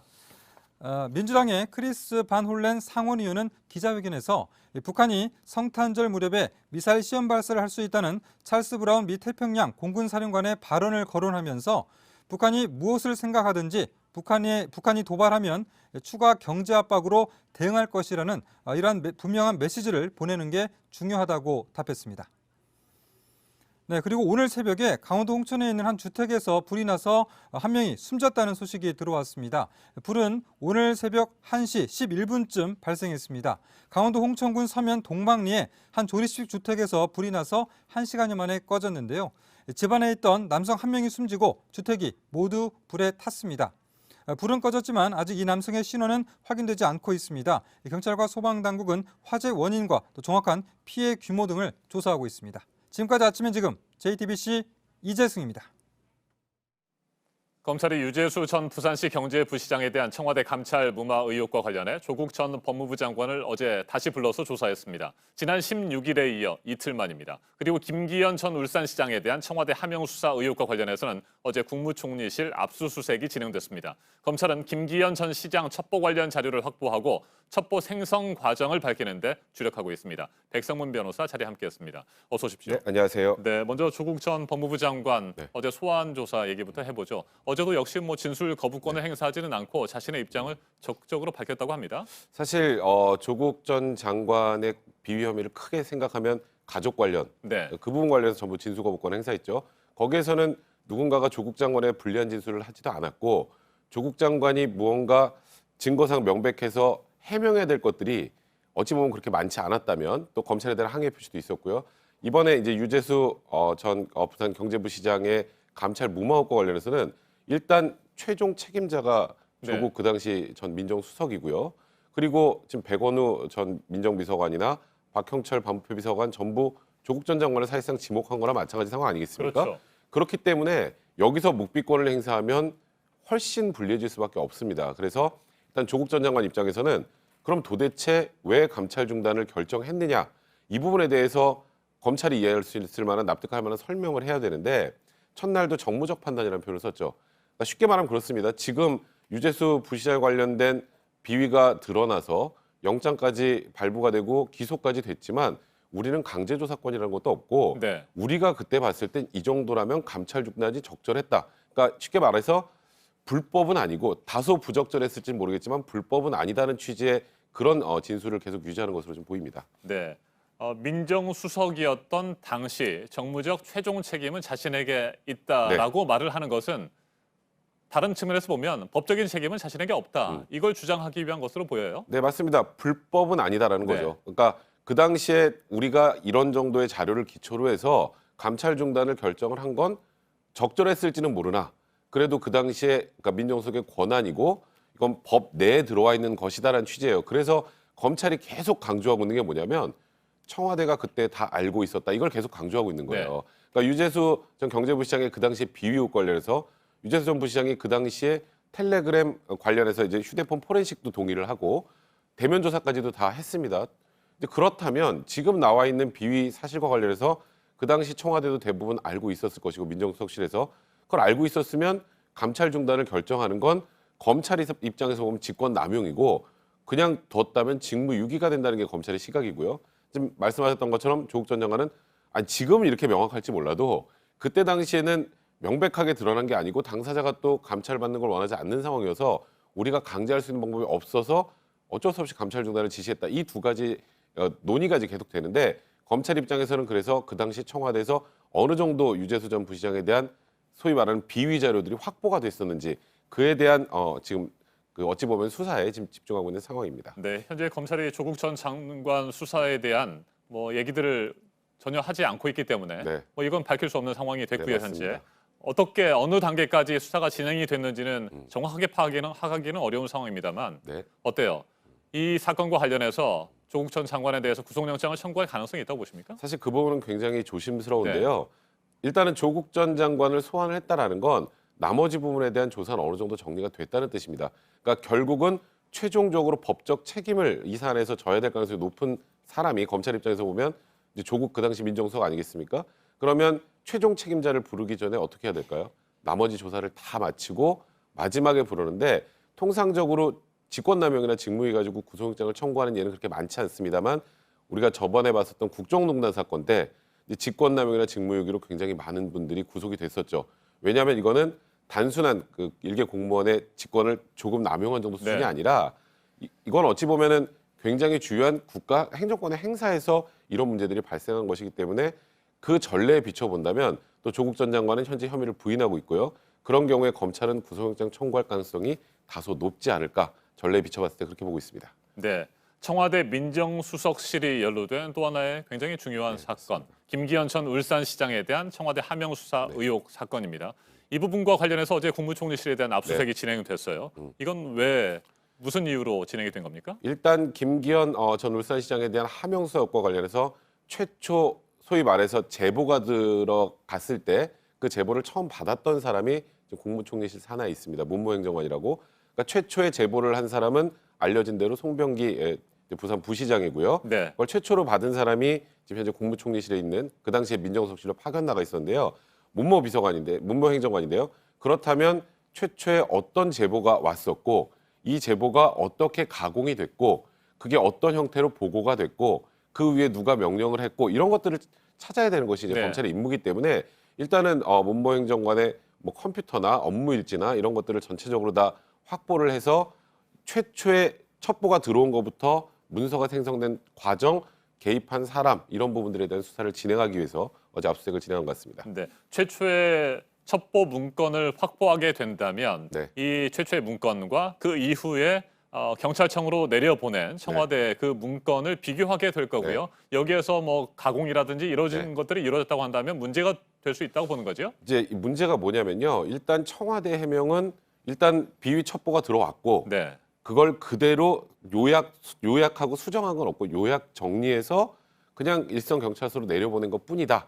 그러니까 별 문제 없다는 게 청와대 해명입니다만 지금 언론 보도 등을 통해서 나오는 바로는 최초에 제보된 첩보에서 일정한 혐의는 빠지고 또 일정한 혐의는 추가가 되고 거기다가 적용될 법조문 그다음에 법정형까지 이제 기재가 돼 있었다는 게 지금 자유한국당 의원들의 입장이기도 하고 검찰의 시각인 것 같습니다. 그렇게 변경이 됐다면 지금 청와대 해명 자체가 사실이 아니게 되는 거겠죠. 그렇게 되면 이 하명 수사라는 것 자체도 이제 어찌 보면 청와대가 선거에 개입한 거나 마찬가지 상황이 되기 때문에 이 경우에는 법적으로 문제가 될 수 큽니다. 네, 문무행정관에게 처음 제보를 한 인물로 알려졌습니다. 송병기 현 울산시 경제부시장. 이 부시장의 업무 수첩을 검찰이 확보를 했잖아요. 네, 그렇습니다. 업무 수첩을 주목하는 이유는 뭡니까? 일단 그 우리 과거에 국정농단 사건 때도 안종범 전 수석의 수첩이 스모킹 건이 될 것이다. 뭐 이런 얘기를 많이 했었죠. 근데 일단 송 부시장이 뭐 주변의 일단 평가로는 그러니까 소위 말해서 메모광이라고 합니다. 그러니까 사안에 관련된 걸 굉장히 꼼꼼하게 기록하는 편이라고 하는데 문제는 이 기록 자체가 날짜별 일시별로 지금 굉장히 상세하게 기록돼 있다라고 합니다. 물론 저희가 수첩을 보진 않았기 때문에 언론 보도를 기초로 생각을 해봐야 되는데 거기 보면 청와대에서 소위 말해서 BH라는 단어도 나온다고 하고요. 그리고 또 지금 현재 문재인 대통령과 현재 울산시장 송철호 시장은 굉장히 막역한 사이 아니겠습니까? 그래서 문재인 대통령이 출마를 권유했다. 여기까지는 물론 당연히 불법이 아닙니다. 투출마 권유할 수 있죠. 근데 그 권유 다음에 청와대에서 움직여서 경쟁자들을 배제하고 단수 공천을 하고 그 과정에서 또 김기현 그 당시 현 울산시장에 대한 수사까지 이제 의뢰를 한 상황이라면 이거는 굉장히 심각한 상황이 될 수 있는데 그걸 확인할 수 있을 만한 정도의 자료들이라는 지금 얘기가 나오고 있는 상황이라 이제 제일 중요한 건 그 수첩에 있는 내용이 다 사실이라는 거 담보 못 하잖아요. 그렇죠. 제 생각 쓸 수도 있으니까. 네, 그렇죠. 그러면 그 수첩에 나와 있는 그 당일의 사실이 실제 일어났는지 안 일어났는지는 그 당시에 나온 사람들을 조사해야겠죠. 그래서 그 당시에 이 수첩에 이름이 오르내리고 있는 뭐 청와대 출신 인사들 또다시 이제 소환될 가능성이 높은 상황입니다. 네, 송철호 현 울산시장 측근들에 대한 조사도 최근 계속해서 이어지고 있는 것으로 보이는데 앞으로 검찰 수사는 어떻게 전망하세요? 일단은 제가 생각에 가장 중요한 건 이 첩보가 어떻게 들어갔고 어떻게 나왔고 이제 입구와 출구 그리고 어떻게 변화가 있는지 그 부분 확인이 일단 핵심일 거고요. 네. 관여를 어느 선까지 했는지 그게 두 번째일 것이고 그리고 말씀하셨던 것처럼 지금 어쨌건 송철호 울산시장이 단수공천이 돼서 이제 당선이 되지 않았습니까? 그 과정에서 다른 후보자들을 배제하고 하는 과정에서 청와대가 개입한 것은 없는지 그리고 마지막으로 이제 그 수사와 관련해서 하명 수사 의혹 관련해서 관여자가 어느 정도가 되는지 사실 이 수사도 갈 길이 멉니다. 네, 하명 수사 의혹, 감찰 무마 의혹, 청와대 민정수석실이 연루돼 있습니다. 검찰 수사 결과를 지켜볼 수밖에 없을 것 같습니다. 현재로서는요. 지금까지 백성문 변호사였습니다. 말씀 잘 들었습니다. 자사고와 외고, 국제고를 모두 일반고로 바꾸겠다고 정부가 최근 발표했죠. 어제 해당 학교들이 이에 반발하는 공동 기자회견을 했습니다. 다음 달 헌법 소원을 제기하겠다고 밝혔습니다. 이자영 기자가 보도합니다.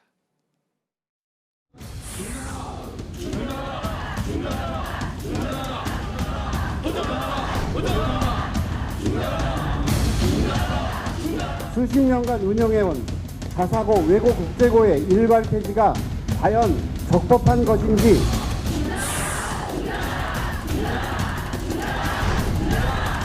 사회의 정통성을 보장하고 학생 학부모의 학교 내가 다니고 있는 학교가 필요 없다, 뭐 내지는 없어진다.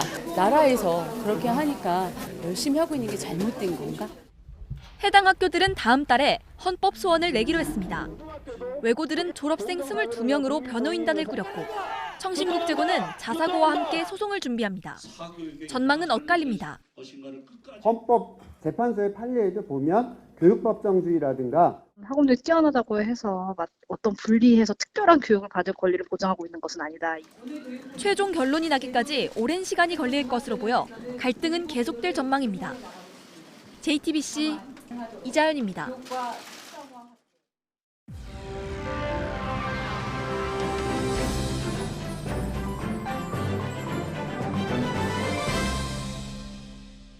네, 크리스마스가 이제 다음 주네요. 연말 마무리하면서 영화 한 편 봐야겠다 하는 분들 많으실 텐데 개봉 영화 소식 오늘도 전해드리겠습니다. 강유정 영화평론가 오늘도 나왔습니다. 어서 오세요. 네, 안녕하세요. 네, 개봉 영화 소식부터 보겠습니다. 국내 영화 중에는 웹툰이 영화가 된 작품이 있죠?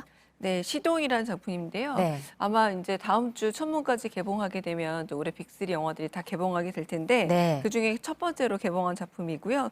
잘 아시는 이제 정혜인 씨 그리고 박정민 씨도 등장하지만 아마 포스터 보신 분들 기억이 날 겁니다. 아주 독특한 머리 스타일을 하고서 네. 뭔가 묘한 눈빛을 짓고 있는 마동석 씨를 볼 수 있을 텐데 네. 이 세 사람이 어떤 케미컬을 보여줄지가 네. 네, 저표정으로 이제 영화에 등장하게 되는데요.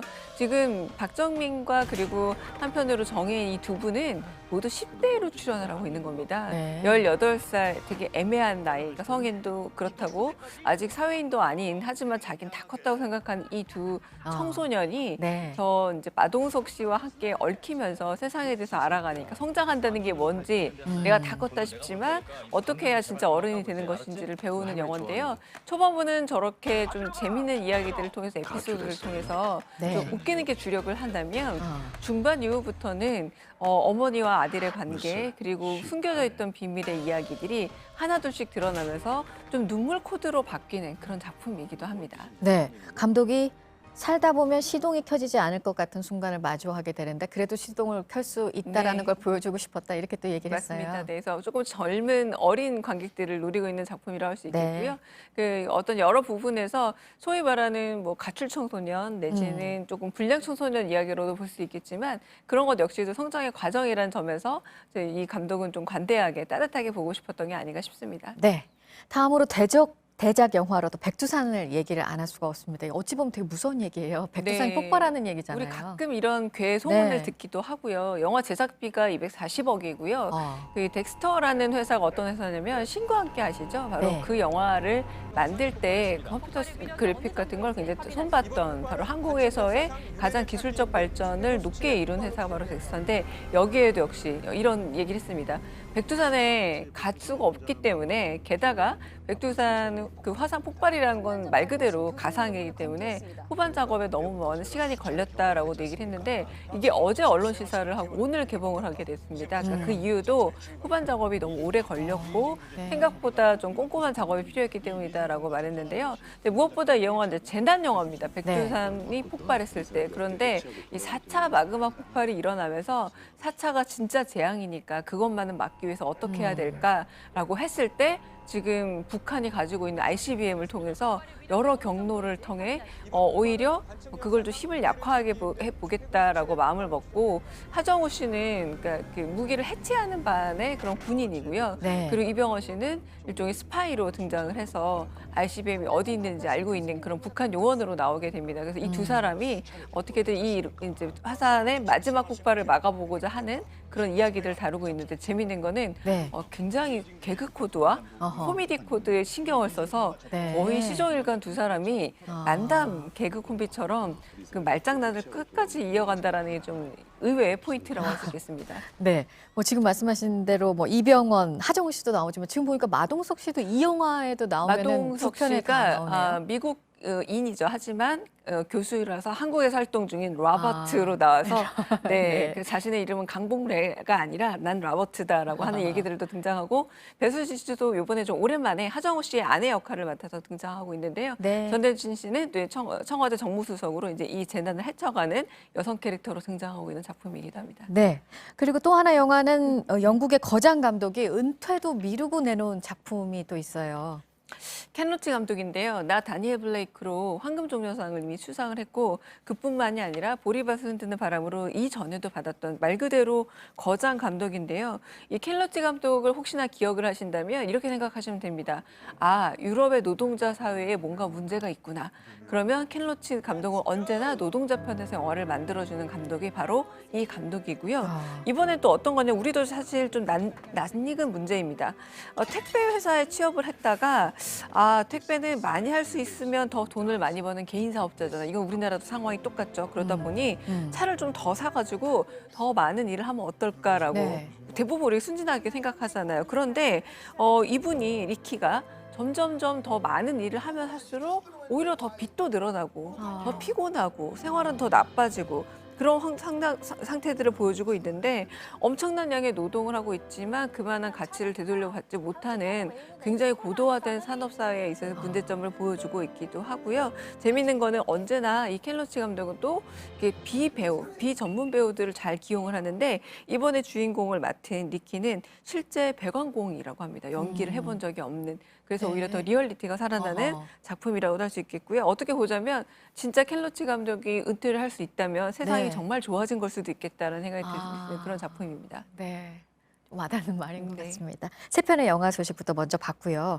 오늘 해볼 그 영화 얘기가 있는데 지금 국내 영화계가 좀 떠들썩하잖아요. 맞습니다. 한 네. 주연 배우가 영화 개봉을 앞두고 제작 과정에서 문제가 있다 이렇게 또 주장을 했어요. 이 얘기를 평론가께서는 어떻게 보고 계시나요? 그러니까 많은 분들이 영화 제작 현장 내지는 영화라는 걸 굉장히 화려한 산업으로만 생각을 하십니다. 왜냐하면 최근에 또 많은 영화 상들이 있기 때문에 드레스를 입고 그리고 언제나 화려한 차를 타고 분장과 메이크업을 다 한 상태 이런 모습들을 보기 때문에 더 그럴 텐데요. 사실 영화 현장은 우리 한동안 말이 많았던 스태프들의 처우 문제라던가 이런 것들도 있다시피 특히 독립영화의 촬영 현장은 굉장히 어렵고요. 지금 이번에 문제가 됐던 호흡 같은 경우는 일종의 영화 아카데미의 졸업작품을 찍는 방식이었습니다. 그런데 졸업작품 같은 경우는 소위 말해서 서로 이제 품앗이라는 표현을 쓰지만 이게 뭐냐면 결국은 무급 노동이 상당히 많다라는 얘기고요. 그리고 이 영화 제작비가 7천만 원이면 우리한테는 굉장히 큰 돈이잖아요. 근데 이렇게 생각하시면 돼요. 한 15분짜리 단편 영화를 만드는데 평균적으로 5천만 원 정도를 가지고 시작을 합니다. 근데 이 7천만 원이라는 거는 장편 영화를 찍기엔 사실 터무니없이 적은 돈인데 그러다 보니 캐스팅도 공식적으로 한다라기보다 도둑 촬영을 하게 되고 아하. 한편으로는 만들어가는 과정에서 굉장히 준비가 돼 있다기보다는 어떻게든 이 작은 돈 안에서 시간을 쫓기면서 만드는 과정이 약간 관례처럼 익숙해져 왔던 거죠. 근데 인주의 배우가 말하고 있는 거는 네. 그 관례처럼 익숙해진 것들이 우리가 너무 어떤 점에서 많은 사람이 희생이 들어갔는데 너무 당연시하는 것 아니냐. 그리고 마치 영화를 나중에 홍보할 때쯤 돼서는 그런 고통이 없었던 것처럼 화려한 면만 부각시키는 건 영화계의 모든 면을 내세운 것은 아니다라고 얘기를 하는데 그 부분 역시 사실은 좀 돌아봐야 될 부분이기도 합니다. 네, 그래서 뭐 외부 조사단이 이제 진상 조사도 하고 맞습니다. 한다고 하는데 이것도 어떻게 보면 우리 영화계의 양극화 중에 하나인 것 같아요. 너무 심각한 양극화죠. 이게 만들 때도 아까 제가 말씀드렸다시피 시동은 90억입니다. 그리고 백두산은 240억인데 같은 날 개봉하는 이호흡이라는 영화는 7천만 원이라는 겁니다. 하지만 1시간 반 동안 이상으로 우리가 영화를 보게 되고 그리고 내용으로 따지면 우리는 별 차이를 못 느낄 때도 있는데요. 그 자체가 어떤 점에서는 이 제작비의 그런 양극화 문제라는 게 상당히 심각한 문제라는 걸 보여주는 사태로 좀 보시면 어떨까 싶습니다. 알겠습니다. 여기까지 듣도록 하겠습니다. 강유정 영화 평론가였습니다. 잘 들었습니다. 감사합니다. 네. 가상현실 기술이 자동차를 만드는 공장에서 설계 등에 쓰이고 있습니다. 시제품을 계속 만들지 않아도 되다 보니까 시간도 돈도 아낄 수 있게 됐습니다. 박영우 기자입니다. 텅 빈 공간에서 자동차 설계 작업이 한창입니다. 작업자들이 착용한 건 가상현실을 보여주는 장비입니다. 손짓 한 번에 자동차가 수만 개의 부품으로 분해됩니다. 차량 색상은 물론 부품도 마음대로 바꿉니다. 시동을 걸자 작은 부품에 진동이 생기는 모습까지 생생하게 나타납니다. 국내 완성차 업체가 도입한 가상현실 속 자동차 설계 방식입니다. 실제 운전했었을 때 느낄 수 있는 주행 안전성이라든가 아니면 공간감, 조작성 이런 부분들을 사전에 평가함으로써 최근에 출시한 차량들도 이 설계 방식으로 탄생했습니다. 매번 시제품을 만들지 않아도 되니 개발 기간이 약 20% 줄었습니다. 설계에 들어가는 비용도 연간 15% 아낄 수 있을 것으로 전망하고 있습니다. 벤츠나 BMW 등 해외 업체들도 가상현실 기술을 속속 도입하고 있습니다. 안전교육에 가상현실 기술을 도입하는 곳도 많습니다. 안전띠를 매지 않았을 때 운전자가 얼마나 위험해질 수 있는지 실제처럼 생생하게 전합니다. 건설 현장에선 작업자들에게 안전사고의 위험을 직접 체험하게 합니다. 가상현실 기술은 영화와 게임을 넘어 이처럼 산업 현장 곳곳에 빠르게 퍼지고 있습니다. JTBC 박영호입니다. 홍콩 출신으로 남자 배구 대한항공에서 뛰고 있는 알렉스가 프로배구 1호 귀화 선수가 됐습니다. 알렉스는 이틀 전 귀화 절차를 모두 통과한 뒤 어제 배구연맹에 선수 등록을 마쳤습니다. 연맹 관계자는 알렉스가 진지위라는 이름으로 오늘 우리카드전부터 뛸 수 있다고 밝혔습니다. 국적법 제7조는 특정 분야에서 매우 우수한 능력을 보유했고 국익에 기여할 수 있다고 인정되는 사람을 우수 인재로 정해 특별 귀화할 수 있도록 하고 있습니다. 프로농구 라거나 선수도 지난해 1월 체육 분야 우수 인재로 한국 국적을 얻었습니다.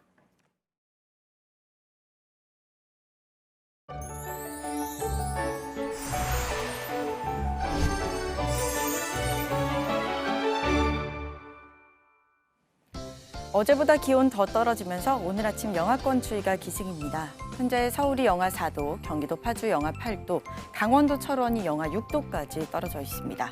밤부터는 눈비 소식 있는데요. 오늘 경기 남부와 충남 북부, 서해안에 눈은 1cm 안팎, 비는 5mm 미만으로 예상됩니다. 새벽 동안 충남 내륙과 전북까지 확대되면서 내일 아침까지 이어지겠습니다. 오늘 전국에 가끔 구름 많은 가운데 공기질도 무난합니다. 오전까지 중부지방에서만 농도가 다소 높겠습니다. 낮 기온은 서울이 4도, 광주 7도, 대구는 8도에 그치면서 평년 수준의 추위 이어지겠습니다. 북한은 최고 7도로 예상되고 북부지방은 한낮에도 영하권에 머물겠습니다. 토요일까지 오늘과 비슷한 기온 이어지고요. 이후에는 기온이 올라서 추위가 주춤하겠습니다. 기상정보였습니다.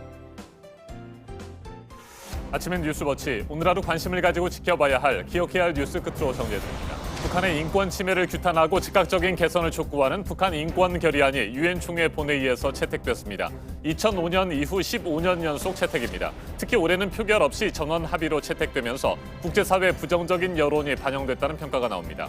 우리 정부는 이번에는 한반도 정세 등 재반 상황을 감안했다며 공동 제안국 명단에 이름을 올리지 않았습니다. 북한은 인권 침해 사례가 전혀 존재하지 않는다며 강하게 반발했습니다. 선거제 개편안에 대해 합의가 나오지 않으면서 주말까지 접점을 찾지 못할 것으로 보입니다. 야사당에서 내놓은 석패율제 도입에 반대하고 있는 민주당은 원포인트 국회를 열어서 민생 법안부터 처리하자는 입장입니다. 조국 전 법무부 장관이 유재수 전 부산시 경제부시장에 대한 청와대 감찰 무마 의혹과 관련해 어제 두 번째 검찰에 소환돼 13시간 넘게 조사를 받았습니다. 진술 거부권을 행사하지 않고 상세하게 자신의 입장을 설명했습니다. 조 전 장관은 지난 16일 1차 조사 때 당시 조치에 대한 정무적 최종 책임은 자신에게 있다는 취지로 진술하면서 법적 책임은 부인한 것으로 전해졌습니다. 한미 방위비 협상이 현행 협정의 시한인 연말을 넘기게 된 가운데 미국 대표단이 자신들이 처음 제안한 액수와 합의 액수가 다를 수 있다고 밝혔습니다. 다음 달 미국에서 협상이 이어질 예정입니다. 오늘 전해드릴 소식은 여기까지입니다. 이상으로 JTBC 뉴스 아침엔 목요일 순서 모두 마치겠습니다. 건강한 하루 보내시기 바랍니다. 고맙습니다.